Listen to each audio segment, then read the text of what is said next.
In this Dragon's Dogma 2 video, I'm going to be showing you my super fast attack and move speed mid-game lightning enchanted thief build that deals extremely high lightning focused damage with the lightning enchanted daggers, bolts from the blue, and should be a pretty solid build for any thief who is looking for a strong build to deal with bigger and smaller enemies alike. Due to having access to the lightning enchanted bolts from the blue, you actually have elemental enchanted weapons that has this effect permanently active, meaning regardless of getting a buff or not from your mages, in which we use 2, you'll always be enchanted. This is a awesome mid to late game build. Let me show you exactly how to make it. What is up everybody, welcome back to Fervor Gaming, where you can stay up to date on the latest in gaming. This includes news, builds, and guides just like you see in today's video. If you like the content you see here today and want to help the channel out, drop me a like to get this video out to other gaming fans, but if it wasn't for you, change it to a dislike. So first we need to go over how the build works and where to find all the pieces. Starting off, you're going to need to pick up the elemental enchanted lightning daggers, bolts from the blue. So about north from the checkpoint borders is where you'll find these daggers in the mountains. As you head north, you will notice a broken bridge. This is how you know you're in the right location.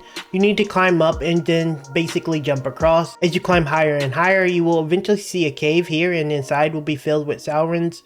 So be a little bit mindful of that, and as you actually open the chest where the bolts from the blue is actually contained, you'll actually get ambushed by about 6 or so more of them. So again, be very mindful of your positioning. For the purposes of this video, I've only upgraded this set of daggers and every other piece of the equipment a single time. While making builds for pretty much any game that I do, I try to have everything a little bit lower than you naturally would be, so once you jump in, you'll actually be a lot stronger than what you see in the videos that I make. For our chest, we're going to be using the Wild Eagle padded armor. This can actually be purchased from the Celesti Smithy. This is also located in the border town, so you can actually get these two items fairly close to each other. This armor is very specific to the archer and the thief and offers some pretty good protection for what you can get at this point in the game, and considering the weight and the class restriction of it, it's pretty nice. So for our first and main ring, we're going to be using the Ring of Skullduggery. This can also be found in the checkpoint border town as well. Now in order to get this ring, you need to do the Hunt for the Jaded Orb quest. This can be found in the checkpoint town, as well as the actual orb itself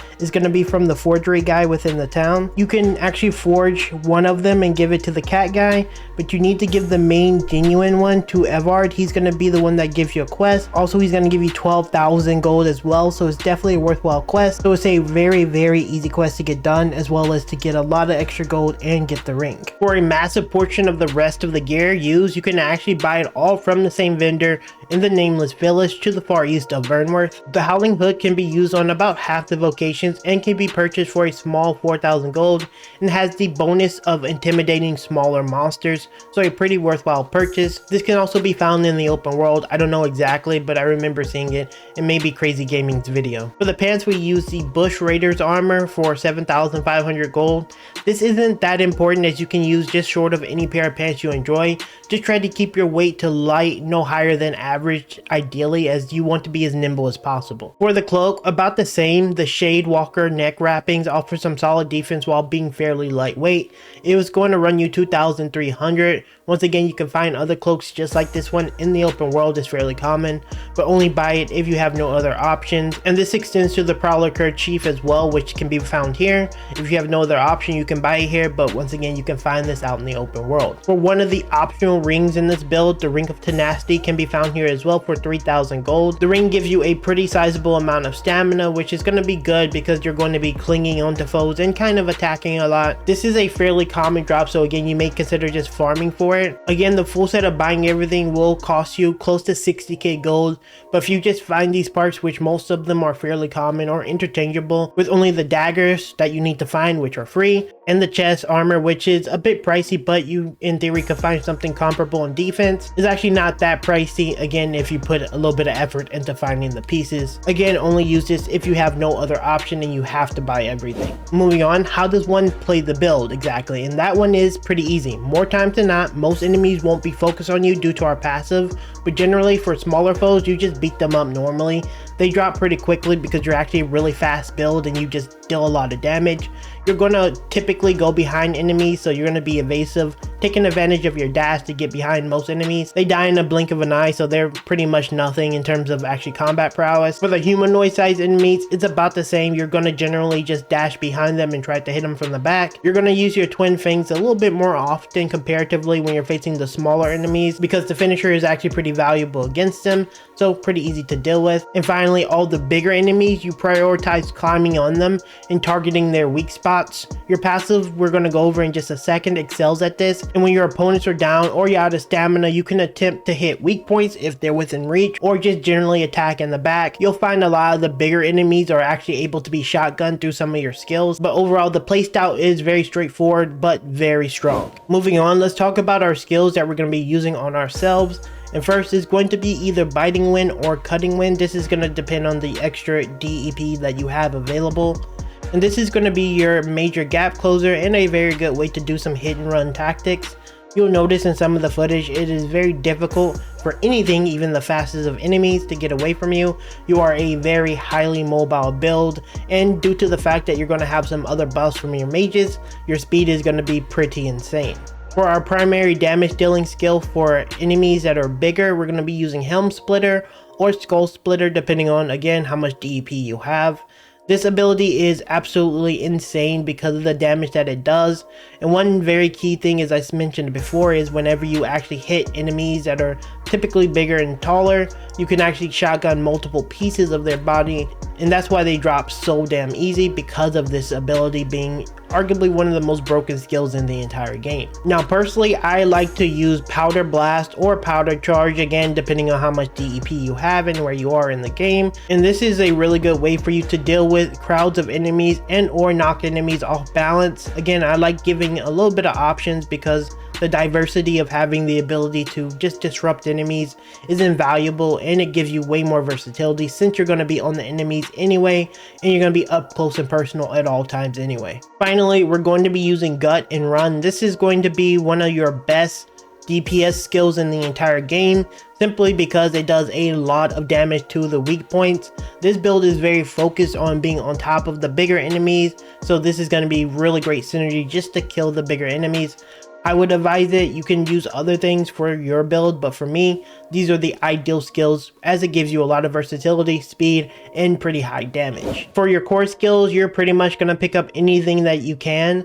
The main thing that is important is controlled fall, because whenever you fall on the ground, since in a lot of cases you're going to be on top of the opponent and sometimes you will run out of stamina or get shaken off, you can actually hit the space bar when you're making contact with the ground to pretty much just like jump up and be on your feet again. This is a very good defensive tool that helps you get into position really well, so you definitely want to get this if you have to only choose like a handful of these and you don't have enough DEP to unlock everything else. For our augments, we have 4 augments that we're using specifically. We have more than that unlocked, but again, this is a mid-game build, so you may or may not actually have all these unlocked, but I'm gonna try to limit it to some of the more basic augments that can be easily farmed within a level or two of like just using the vocation themselves. So for our first augment, we're gonna use Subtlety. This is going to be for the thief. You can easily get this one, and it decreases the likelihood of being targeted by foes.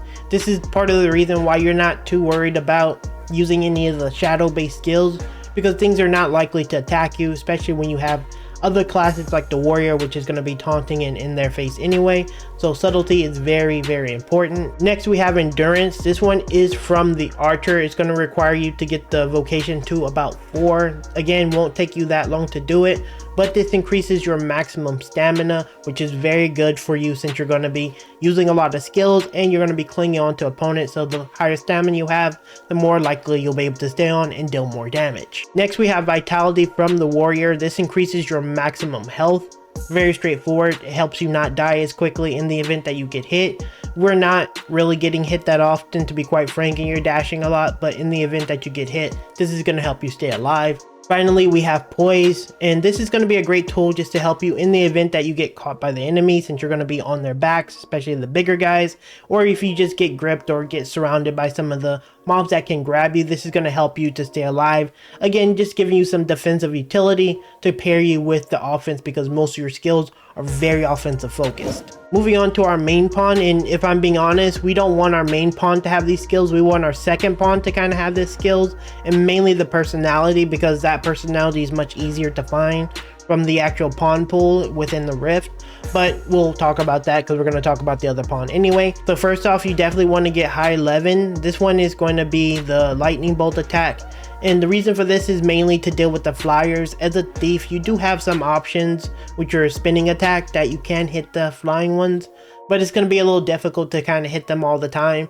So having someone who can cast lightning spells is going to help you quite a bit. So next we have Palladium or High Palladium. This is going to be a defensive buff that's going to be usable for your whole entire party. Again, more defensive utility since you're going to pretty much have all the offense for your team. Next, we're going to be using Lightning Boon or Lightning Affinity. From what I can tell, Lightning Affinity has more lightning than your base bolts for the blue, but the thing is, a lot of times I notice the mages don't always cast it. You can't rely on them, and this is why Bolt for the blue is really good, because you're always going to have lightning no matter what, and then her lightning or your mage's lightning is going to be even more amplified, since I think it is marginally better than the base lightning from bolts from the blue. Finally, you want High Celerity. This is objectively one of the best offensive skills in the entire game, as it gives you a ton of speed. This extends to move speed, attack speed, things like that. So you're gonna want to have this on your basic pawn as well as your other pawn as well, which we're gonna cover right now. Moving on to our other pawns, and again, for this build specifically, ideally this pawn's personality would be on your main pawn, which will be straightforward, as it gives you more offensiveness because she's gonna favor to use offensive skills. And then the main pawn would ideally be the ones that you get from the rift in terms of like their skill set and their personality, because the kind-hearted one is much easier to find. For their weapon skills, it's going to be pretty much the same thing as the other one if you can find it. Celerity, Palladium, High 11, and whatever you want. Again, this one's not going to be something you can control as much, but for the most part, the thing that's most important is getting Celerity. For our final pawn, we're going to be looking for a pawn that is more of a front lining focused pawn. So I specifically got this warrior pawn. I don't necessarily need them to taunt for the most part, because again, the way that the build is designed, you're not necessarily going to really be focused on, but having a good strong frontliner like we have here with the warrior or a fighter would be ideal. If aggro isn't on you as much, you could go with an archer, for example, but ideally I like warriors because they're in their face all the time. They're really strong, and I think they're like very defensive. I think you really have to try hard to die on a warrior. So yeah, that is the pawns for this build. And there you have it, guys. This is my Bolt from the Blue Lightning Thief build. This build is absolutely phenomenal for a mid game to late game build that's going to carry you all the way until you get better daggers. Again, there's going to be a lot of better daggers in the future and in future videos, for example. With that in mind, if this video did help you out, consider leaving me a like to help getting this video out to other fans of Dragon's Dogma 2, and even possibly consider subscribing to the channel for more Dragon's Dogma 2 content. And with that said, my name's thesaga, this is Fervor Gaming, and I thank you so much for being here. See you in the next one very soon.